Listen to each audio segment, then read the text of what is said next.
Hari ini kita akan belajar tema 5, pengalamanku pada subtema yang ketiga, pengalaman di sekolah. Materi kita yang akan kita pelajari dalam satu subtema ini adalah kalimat ajakan, karakteristik anggota keluarga, mengurutkan dan membandingkan dua bilangan, kemudian karya ekspresi. Yang pertama akan kita bahas yaitu kalimat ajakan. Ciri kalimat ajakan menggunakan kata ayo, mari, dan yuk. Kata ayo dan mari biasanya terletak di awal kalimat. Kata yuk terletak di akhir kalimat. Contoh kalimat ajakan dalam teks percakapan berikut. Ibu mengatakan, ayo kita persiapkan barang-barang yang akan dibawa besok Nina. Nina mengatakan, ayo Bu, Nina akan memasukkan makanan-makanan kecil ke dalam tas. Adi mengatakan, aku ingin membantu kakak, boleh kan Bu? Ibu lalu menjawab, tentu saja Adi. Adi mengucapkan, terima kasih Bu. Pada teks percakapan ini kita melihat ada dua kata ayo.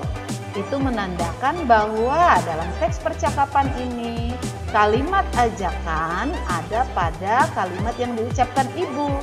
Ayo kita persiapkan barang-barang yang akan dibawa besok Nina. Dan yang kedua kalimat ajakannya adalah ayo Bu, Nina akan memasukkan makanan-makanan kecil ke dalam tas. Berikutnya kita akan belajar menentukan kalimat ajakan. Tolong ambilkan pensil itu. Apakah ini kalimat ajakan? Kita lihat jawabannya. Bukan, ini bukan kalimat ajakan. Karena pada kalimat ini tidak menggunakan kata ayo, mari, dan yuk. Melainkan menggunakan kata tolong. Kata tolong berarti kalimat ini adalah kalimat permintaan tolong. Pada kalimat berikutnya, mari kita bersihkan kamar bersama Dik. Lihat kalimat ini, apakah ini kalimat ajakan? Iya, ini adalah kalimat ajakan karena ada kata mari. Berikutnya, cucilah tanganmu sebelum makan. Apakah ini kalimat ajakan? Bukan, ini bukan kalimat ajakan. Lihat, tidak menggunakan kata ayo, mari, dan yuk. Melainkan menggunakan kata cucilah. Cucilah berarti ini merupakan kalimat perintah. Berikutnya, ayo berangkat sekolah bersama-sama. Apakah ini kalimat ajakan? Iya, betul sekali. Ini adalah kalimat ajakan. Karena pada awal kalimat terdapat kata ayo. Berikutnya, kita akan belajar menyusun kalimat ajakan. Lihat gambar ini. Iya, di gambar ini kegiatannya adalah mengumpulkan barang-barang bekas ke dalam kantong. Mari kita lihat kata acaknya, ada kata kita, ayo, sampah, masukkan, kantong, ke dalam. Ingat teman-teman, ciri kalimat ajakan biasanya kata ayo, mari terletak di awal kalimat. Berarti yang pertama kita cari adalah kata kunci kalimat ajakan. Ada kata ayo. Letakkan di depan. Ayo kita masukkan sampah ke dalam kantong. Berikutnya menyusun kalimat ajakan. Lihat gambar ini.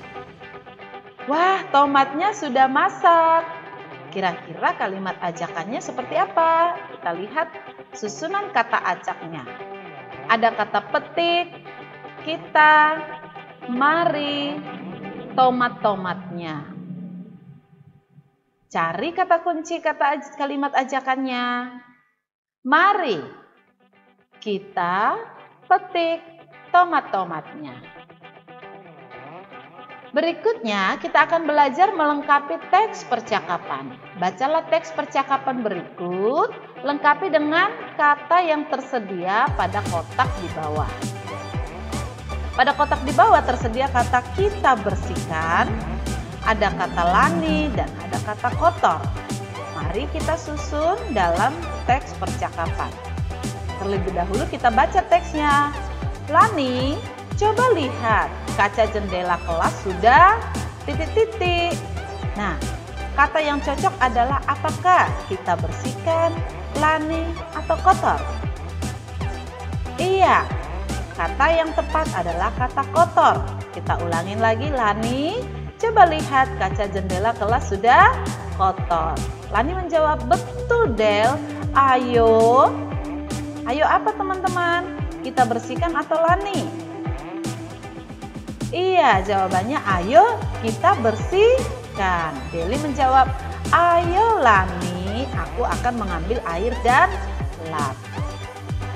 Berikutnya, kita akan belajar membuat kalimat ajakan. Lihat gambar berikut, ada Nina dan Deli. Nina mau mengajak Deli makan di kantin. Kalimat ajakan yang diucapkan Nina adalah, ayo kita makan di kantin Deli. Atau bisa juga, ayo Deli kita makan di kantin. Berikutnya, lihat gambar ini. Joni mengajak Tony bermain layang-layang. Kalimat ajakan yang diucapkan Joni adalah, ayo kita bermain layang-layang Tony. Atau, ayo Tony kita bermain layang-layang. Nah, lihat gambar berikut, kalimat ajakan. Ayo kita berangkat ... bersama. Mau berangkat kemana ini teman-teman? Iya, ke sekolah. Berikutnya lihat gambar ini. Mereka sedang bermain apa itu? Kita lihat, kita lengkapi kalimat ajakannya. Main ... yuk. Boneka. Ya, demikian pembelajaran kita hari ini. Terima kasih. Karakteristik dalam keluarga. Kita akan melihat bersama-sama karakteristik yang ada di dalam keluarga dari teman-teman kita ya. Yang pertama, kita akan melihat ciri-ciri anggota tubuh keluarga dan kita akan belajar dari keluarga Tony. Nah, teman-teman, jika teman-teman perhatikan gambar, ada ayah, ibu, dan juga Tony yang lagi pergi ke taman safari.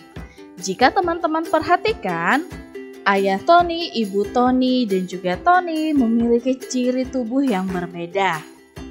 Bagaimana ciri tubuh ayah, ibu, dan juga Tony? Mari kita lihat bersama-sama. Ibu Tony memiliki warna kulit putih, memiliki rambut bergelombang. Sedangkan ayah Tony memiliki warna kulit gelap dan memiliki rambut ikal atau keriting ya teman-teman ya. Kemudian Tony memiliki warna kulit gelap dan juga memiliki rambut ikal. Nah, jika teman-teman perhatikan, Tony lebih mirip ibu atau ayah? Ya, jawabannya adalah ayah karena Tony dan ayah memiliki ciri tubuh yang sama. Nah, Tony memiliki ciri tubuh yang mirip dengan ayahnya. Makanya Tony lebih mirip sama ayahnya ya teman-teman ya jika kita perhatikan gambar bersama-sama. Selanjutnya kita akan melihat karakteristik dari keluarga kita yaitu kegemaran anggota keluarga. Kita akan belajar dari dua teman kita nih, Nina dan juga Siti ya. Nah, yang pertama kita akan melihat kegemaran dari Nina dan juga Adi. Jika teman-teman perhatikan nih pada gambar, Nina dan Adi menggambar yang berbeda. Nah, Nina gemar menggambar bunga, sedangkan Adi gemar menggambar hewan.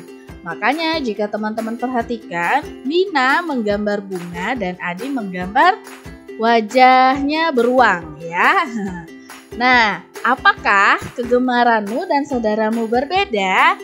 Nah, nanti boleh ya teman-teman tanya ya sama saudaranya teman-teman. Oke? Selanjutnya, kita belajar dari keluarga Siti. Siti dan Lani bercerita tentang kegemaran dari keluarga mereka masing-masing.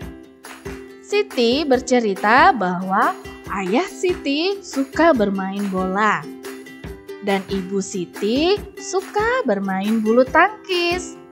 Sedangkan Siti suka bermain lompat tali. Nah, teman-teman, apakah kegemaran teman-teman sama seperti ayah Siti, ibu Siti, atau juga Siti?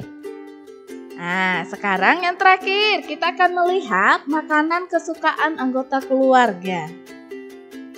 Nina bersama dengan keluarganya sedang makan di restoran nih teman-teman. Nah, coba kita lihat yuk. Ayah, ibu, Nina, dan Adi memesan makanan yang berbeda. Apa saja yang dipesan oleh mereka? Mari kita lihat bersama-sama. Nina memilih ayam bakar dan juga jus mangga. Adi suka sekali makan ayam goreng. Dan ayah dan ibu memesan sate ayam dan juga es jeruk. Nah, ternyata Nina dan keluarganya memiliki kesukaan makanan yang berbeda-beda nih teman-teman. Membandingkan banyak benda. Teman-teman, di semester 1 kita sudah belajar tentang membandingkan banyak benda. Dan teman-teman perlu ingat, untuk membandingkan banyak benda, ada 2 pilihan jawaban yang akan kita pilih, yaitu lebih dari atau kurang dari. Nah, sekarang perhatikan contoh berikut. Bunda memiliki gambar sendok yang berjumlah 25 dan juga gambar garpu yang berjumlah 23. Bunda bisa menuliskan jawaban seperti ini. Banyak sendok lebih dari banyak garpu, atau banyak garpu kurang dari banyak sendok. Atau bisa juga kita menjawabnya menggunakan bilangan dari jumlah kedua gambar, yaitu gambar sendok dan juga garpu. 25 lebih dari 23 atau 23 kurang dari 25. Selanjutnya, Bunda memiliki gambar buku yang berjumlah 27 dan juga gambar pensil warna yang berjumlah 30. Nah, sekarang teman-teman, jika pertanyaan Bunda nih, banyak buku, titik-titik, banyak pensil warna. Nah, kira-kira jawabannya apa nih teman-teman? Lebih dari atau kurang dari? Jawabannya adalah kurang dari. Banyak buku kurang dari banyak pensil warna. Atau 27 kurang dari 30. Contoh selanjutnya, Bunda memiliki gambar apel yang berjumlah 22 dan juga gambar kue atau cupcake yang berjumlah 21. Pertanyaan Bunda, banyak apel, titik-titik, banyak kue.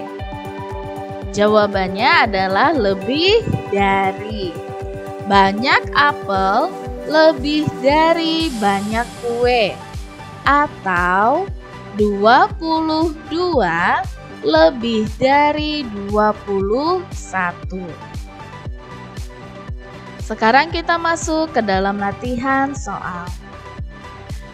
Ada sebuah apel yang berjumlah 25 dan juga gambar anggur yang berjumlah 35.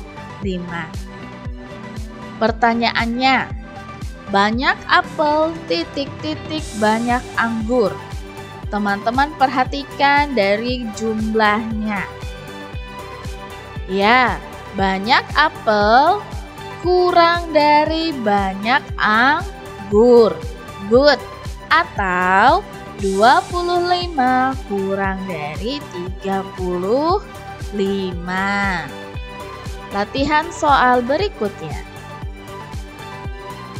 Banyak boneka berjumlah 23 dan bola sepak berjumlah 27. Pertanyaannya, banyak boneka banyak bola sepak. Teman-teman, perhatikan dari jumlahnya ya. Oke, jawabannya kurang dari. Good sekali. Banyak boneka kurang dari banyak bola sepak. Atau 23 kurang dari 27. Latihan soal terakhir. Banyak balon berjumlah 26. Banyak bola warna-warni berjumlah 24. Pertanyaannya, banyak balon banyak bola warna-warni. Diperhatikan lagi dari jumlah bendanya ya. Oke, jawabannya lebih dari. Good. Banyak balon lebih dari banyak bola warna-warni. Atau 26 lebih dari 24.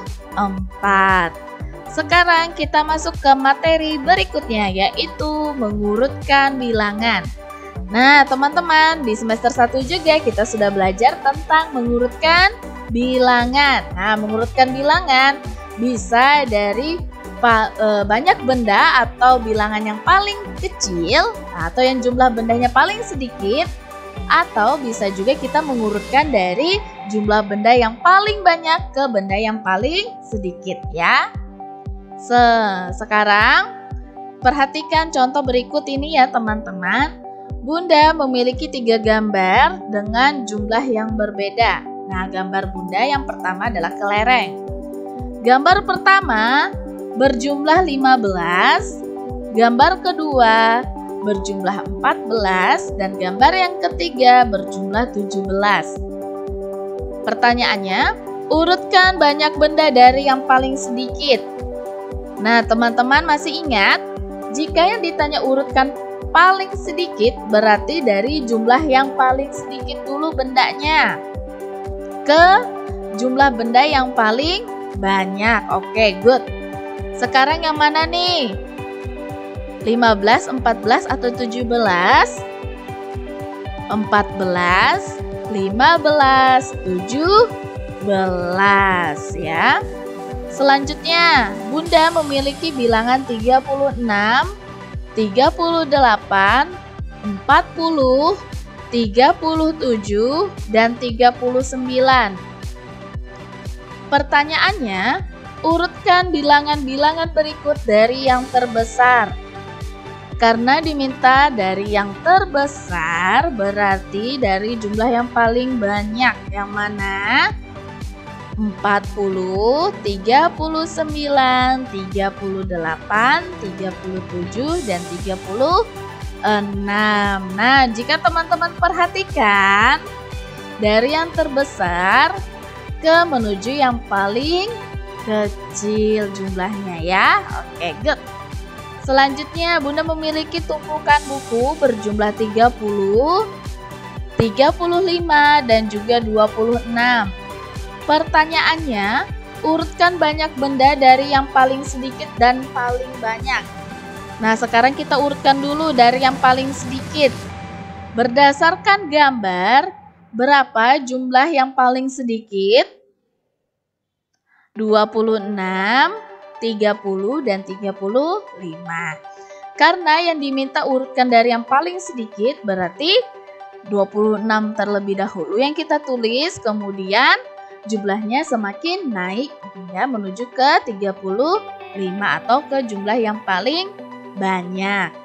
Sekarang yang kedua, urutkan dari yang paling banyak. Nah, karena yang diminta urutkan dari paling banyak, berarti dari jumlah yang paling banyak dulu bukunya. Yang mana? Ya, 35. Kemudian ke yang paling sedikit, 30. Kemudian terakhir ada 26.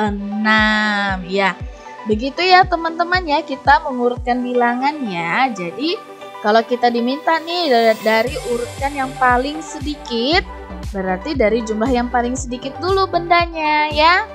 Dari benda yang berjumlah paling sedikit ke benda yang berjumlah paling banyak. Jika yang ditanya yang paling banyak, berarti dari benda yang berjumlah paling banyak ke benda yang berjumlah paling sedikit. Oke, begitu ya selalu urutannya ya. Sekarang kita ke latihan soal. Bunda memiliki bilangan 21, 32, 27, 35. Urutan dari yang terkecil yang mana dari keempat bilangan di atas? Ya, 21, 27, 32, dan 35. Sekarang kita lanjut latihan soal berikutnya. Ada 25, 36, 23, dan 33. Pertanyaannya, urutan dari yang terbesar.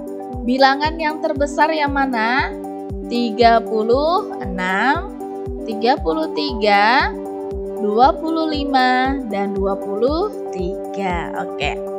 Latihan soal yang terakhir. Ada bilangan 23, 27, 32, 36, dan 28. Pertanyaannya, urutan dari yang terkecil. Bilangan yang terkecil yang mana teman-teman? Ya, 23.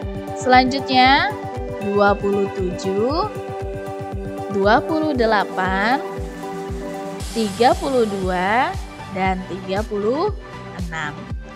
Lagi ada bilangan 29, 37, 40, 26, dan 38.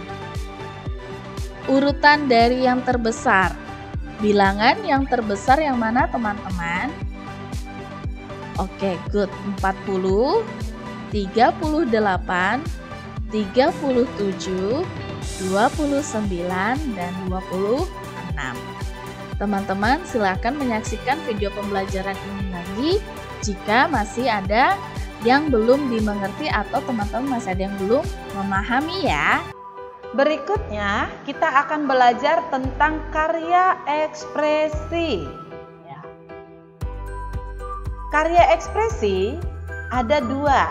Yang pertama, karya ekspresi 2 dimensi dan karya ekspresi 3 dimensi. Apa itu karya ekspresi 2 dimensi dan 3 dimensi?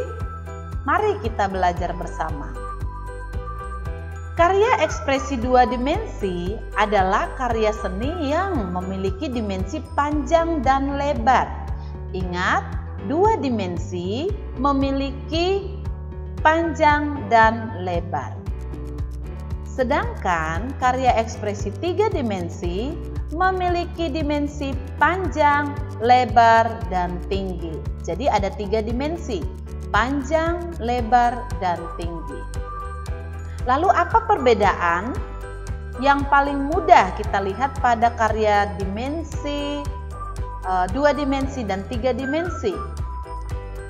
Pada karya 2 dimensi biasanya hanya dapat dilihat dari satu arah. Jadi hanya dapat kita lihat dari bagian depan karya. Sedangkan 3 dimensi kita bisa melihat dari segala sisi. Bisa dari depan, dari belakang, dari kiri, dari kanan, dari atas, dan dari bawah. Ini adalah karya ekspresi 3 dimensi. Nah, contoh karya seni 2 dimensi. Yang pertama, ini adalah lukisan. Lukisan hanya bisa dilihat dari depan, tidak bisa dilihat dari belakang atau dari kiri ke kanan maupun dari atas ke bawah. Jadi, lukisan termasuk karya seni 2 dimensi yang memiliki panjang dan lebar saja. Berikutnya ada foto. Foto juga sama dengan lukisan, hanya bisa dilihat dari depan, tidak bisa dilihat dari belakang atau dari berbagai sisi. Karena foto hanya memiliki panjang dan lebar. Berikutnya kolase. Kolase termasuk karya seni dua dimensi, karena kolase hanya dapat dilihat dari satu arah, yaitu dari depan. Karena kolase hanya memiliki panjang dan lebar, tidak memiliki tinggi. Nah, berikutnya kita lihat contoh karya seni tiga dimensi. Ini adalah stupa, ya ada patung dan stupa. Kita fokus pada stupanya. Lihat, yang di belakang, yang di ujung itu bentuk stupa. Stupa merupakan karya seni tiga dimensi, karena stupa dapat dilihat dari berbagai sisi. Kita bisa lihat dari depan, belakang, kiri, kanan, ya. Dan stupa juga memiliki tinggi, tidak hanya memiliki panjang dan lebar. Berikutnya patung. Patung merupakan contoh karya seni tiga dimensi. Patung memiliki tinggi, kemudian patung bisa dilihat dari depan, dari belakang, ya, dari berbagai sisi. Dan berikutnya contoh karya seni tiga dimensi adalah candi. Ya, candi atau bangunan-bangunan arsitek itu merupakan karya seni tiga dimensi karena memiliki panjang, lebar, dan tinggi dan dapat dilihat dari berbagai sisi. Nah, nanti kita akan belajar membuat karya seni tiga dimensi menggunakan bahan lunak dari bahan alam. Contoh bahan yang dapat digunakan untuk membuat karya seni tiga dimensi yaitu plastisin. Plastisin bisa digunakan untuk membuat karya seni tiga dimensi.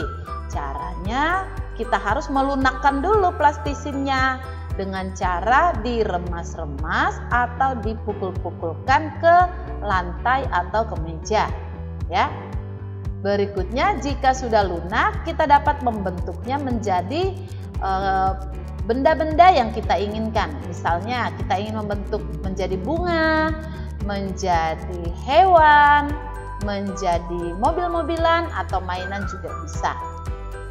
Berikutnya karya seni tiga dimensi dari bahan lunak, yang ini adalah dari bahan alam, namanya tanah liat. Tanah liat juga diremas dan dipukul-pukulkan supaya menjadi lunak, ya. Ketika dia menjadi lunak, kita dapat membentuknya menjadi satu karya, yaitu bisa menjadi teko, cangkir, tutup teko, tutup cangkir, alasnya juga bisa menjadi pot bunga, vas bunga, ya. Biasanya tanah liat digunakan untuk membuat kerajinan-kerajinan alat rumah tangga, alat peralatan di rumah, ya. Nah, itu tadi pembelajaran tentang karya seni 2 dimensi dan 3 dimensi. Demikianlah belajar kita hari ini. Sampai jumpa lagi di video pembelajaran berikutnya.